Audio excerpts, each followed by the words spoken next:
It's YuGiOh time! Hello, welcome to another figure review. Today we're going to have a look at the Megahouse Monster Chronicle YuGiOh Dark Necrofear statue.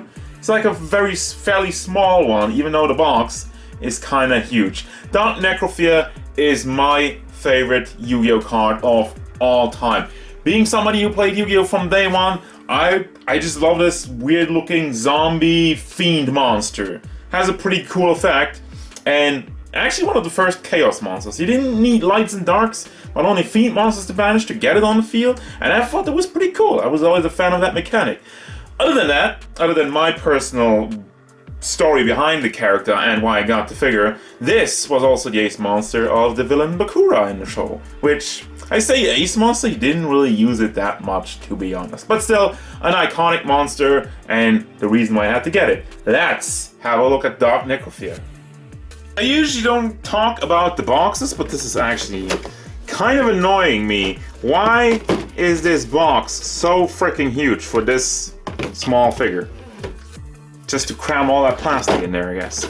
Okay, figure time.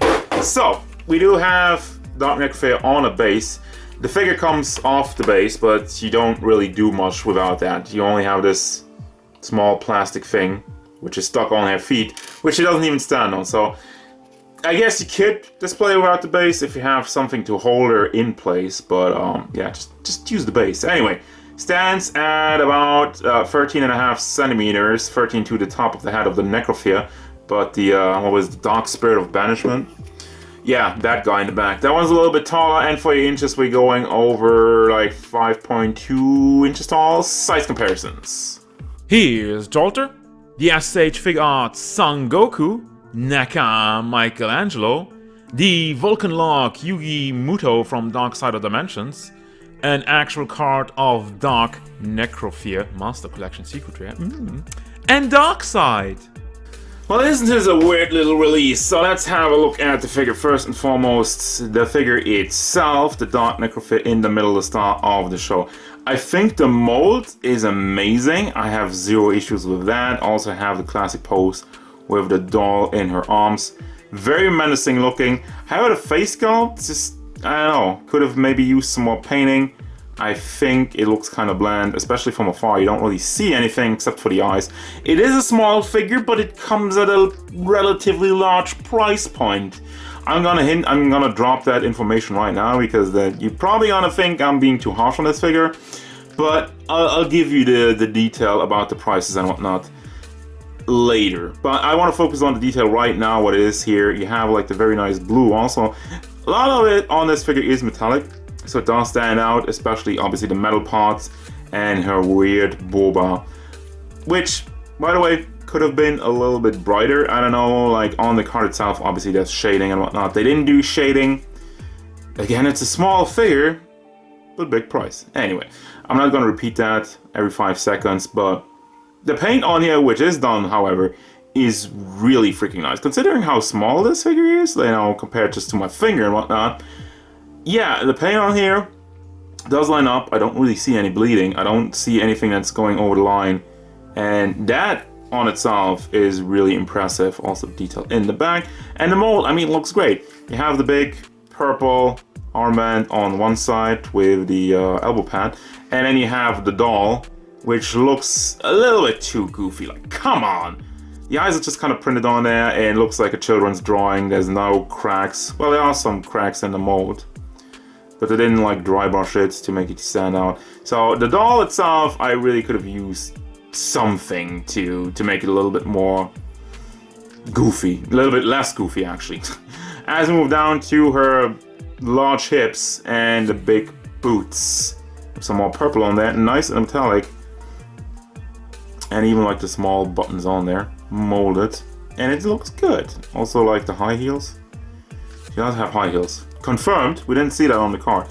Now also for the base background, I said this was like the Spirit of Banishment or whatever. This is actually Spiritualism, which is a card that Bakura used, especially against Yugi, I think on Battle City Finals. Yeah, on the blimp. I think that was it. So that's a spell card, which kind of starts at the bottom over here It's a lot more orange, see-through orange plastic, and then they painted the head, which looks pretty cool. I mean, props on that. And also in the back, we have the Dark Sanctuary, which is the field spell. Can't really see it as well under the camera, but there is some detail. Actually, let me take her out just for a second. You do see all the eyes floating around, the weird menacing mouth, and a castle in the back. Could have used also maybe some paint, and also there's some see-through purple plastic on the lower half, just kind of floating around like some kind of energy and whatnot.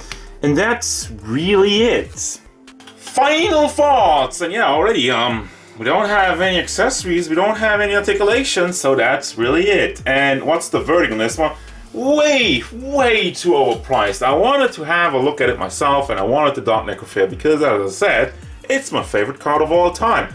However, I bought this figure from Japan from Ami, and at the price point of like 50 euros, it was around 50 euros. So then you add shipping, you add customs. So it goes up to like what, 70 or whatever for this?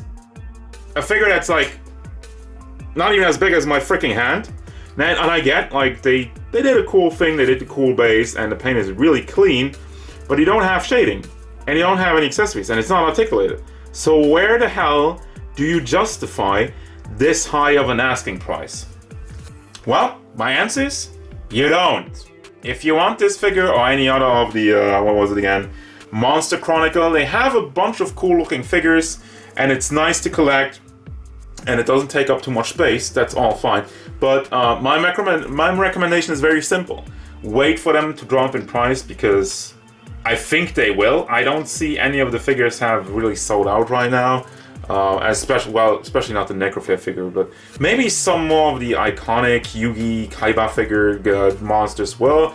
But regardless of that, I don't have any trouble with the figure, but the price point is way overboard, and I would say at half, this would be an amazing figure, but at like 50, 70 bucks, too overpriced.